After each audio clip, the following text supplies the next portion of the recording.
Once again, we are back on Egmont Sochki Tea Talk Train of Thought with a series of nuggets and the stories what we carry on Tea Talk platform. मैं अपने दर्शकों को बताना चाहता हूँ, जब हमने T talk एगमोंट सोचकी चैनल शुरू किया था, उस टाइम के उस समय इस चैनल की बुनियाद रखी थी डॉक्टर सतीश मोद ने. Doctor Satish mod is an Indian author, independent researcher and a professor of strategy. He is a former chairman of the Aeronautical Society of India and have authored the various books on strategic management, leadership, ethics, disaster management, conflict resolution and many motivation book what he had written. जब इसकी शुरुआत की थी T talk के साथ में, तो doctor Satish मोद जी ने एक गुरु नानक जी के कबीर के दोहे के साथ में शुरुआत की थी. सर, आज वही चैनल जो ब्लॉसम हो गया है. Thanks for your blessing for T talk एगमोंट सोचकी, and I am sure the kind of an appreciation what we have got from the target audience is amazing. Thank you very much. Thank you. Now here we are going to go with a series of an damdar punches by Dr. Satish Mode. Sir, many times ऐसा होता है like it's एक particular moment में कोई बंदा ऐसी हरकतें कर जाता है where like he repents throughout his life. So face that moment के बारे में आपका क्या कहना है?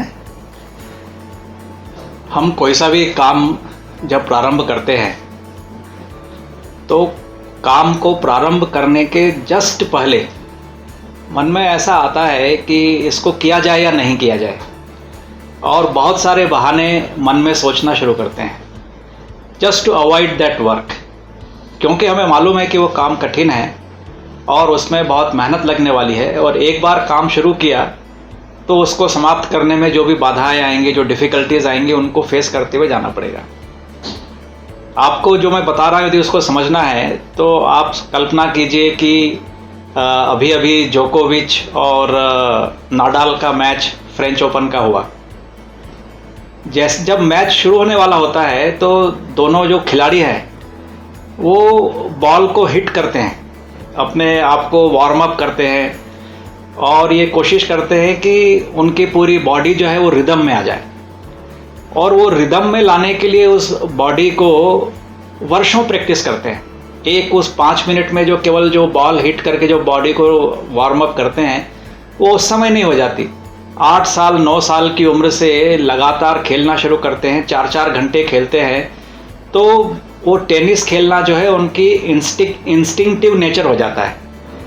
और ऐसा करने से जब भी वो मैदान पर उतरते हैं तो बॉल तो आंखें देखती है लेकिन उनका शरीर अपने आप रिएक्ट करता है. जब कभी भी हम अपने आप को इस तरह से बहुत ट्रेनिंग करते हैं तो फिर हम सोचते हैं कि क्यों नहीं इसको हम कंपटीशन में उतर करके टेस्ट करें, और टेनिस कंपटीशन तो बड़ी टफ होती है. तो जब नाडाल और जोकोविच आमने सामने खड़े हैं, जोकोविच सोच रहा है कि मुझे 21वां मेडल जीतना है और नाडाल सोच रहा है कि ये तो फ्रेंच ओपन तो मेरे लिए बाएं हाथ का खेल है. लेकिन मुझे ऐसा लगता है कि इतना आसान नहीं होता. जिसको बोलते हैं कि पेट में चूहे कूदने लगते हैं या पेट में मरोड़ आने लगती है. तो जब कभी भी इस तरह का एक बड़ा मोमेंट हमारे सामने आता है तो लगता है कि ये सब क्यों मैं कर रहा हूँ, यहाँ से भागने की इच्छा होती है. और इसका सबसे बड़ा उदाहरण तो हमको भगवत गीता में मिलता ही है कि जब दुर्योधन ने कृष्ण को बोल दिया कि मैं सुई बराबर ज़मीन भी आपको नहीं दूंगा, और वो आखिरी प्रयास भी फेल हो गया युद्ध को टालने के लिए कौरव और पांडव में.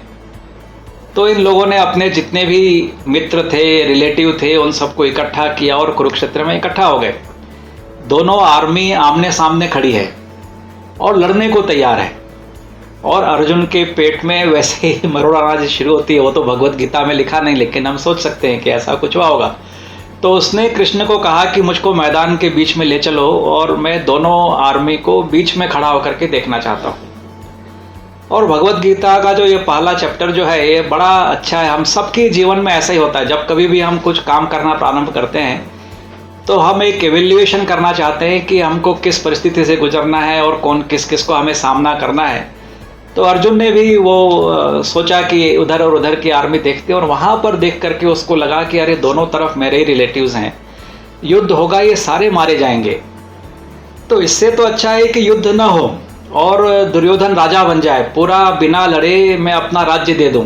वो तो कृष्ण को यहाँ तक बोलता है कि मैं बिना हथियार उठाए दुर्योधन मेरा सिर भी काट दे और राज्य को ले ले तो मुझे कोई आपत्ति नहीं है। ये एक परिस्थिति जहाँ पर आप काम को प्रारंभ करने वाले हैं और आपके मन में सब तरह की एंजाइटी, एक्साइटमेंट, ये सब जो चल रहा है, उसका परिणाम जो होता है कई बार वो पैनिक अटैक में हो जाता है। तो जब आपको एक बड़े काम की शुरुआत करनी है तो आपके मन में जो पैनिक अटैक जो आता है उसको यदि आप में फेस करने की हिम्मत है तब तो सफलता आपके पैर चूमेगी। लेकिन यदि उस समय आप वहाँ से भाग गए और आपने सोचा कि अब तो ये संभव नहीं है, मेरे बस की बात नहीं है, और आपने अपने फेल्योर को स्वीकार कर लिया, हार को स्वीकार कर लिया, तो ज़िंदगी में फिर आप कभी उठ के खड़े नहीं होंगे और कहेंगे कि अरे जब मौका आया था तो ये वहाँ से भाग गया। हम सबके जीवन में ऐसी घटनाएं कहीं ना कहीं आती रहती हैं। आज यदि आप अपने जीवन में मुड़ करके देखेंगे तो ये आपको याद आएगा कि ऐसे बहुत सारे मौके आपके जीवन में आए जिस समय कि यदि आपने उस मोमेंट को फेस कर लिया होता तो पूरा जीवन जो है एक अलग ही दिशा ले लेता।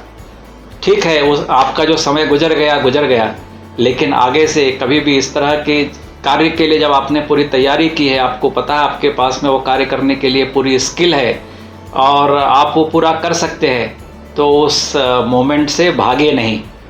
फेस दैट मोमेंट, उसका मुकाबला कीजिए और निश्चित ही सफलता और हार तो आपके हाथ में नहीं है, लेकिन प्रयास करना आपके हाथ में है। और जब आप पूरे दिल से प्रयास करेंगे, उस मोमेंट को फेस करेंगे, तो एक जीवन का एक नया ही अनुभव आएगा जो जीत और हार के परे होगा। What a दमदार पंच by Dr. Satish Modh, exclusively on Tea Talk एक बूंद सोच के, how to face that moment. I think excellent example taken from a mythology, like great insights what he had given. I'm sure there is going to be a series of and damdar punches by Dr. Satish Modh on Tea Talk एक बूंद सोच की. Just go and like the channel www.ttalk.net. subscribe and like the channel as much as you can. Catch up with Dr. Satish Modh on our next episode, Damdar Punch with Dr. Satish Modh. So thank you very much. Thank you.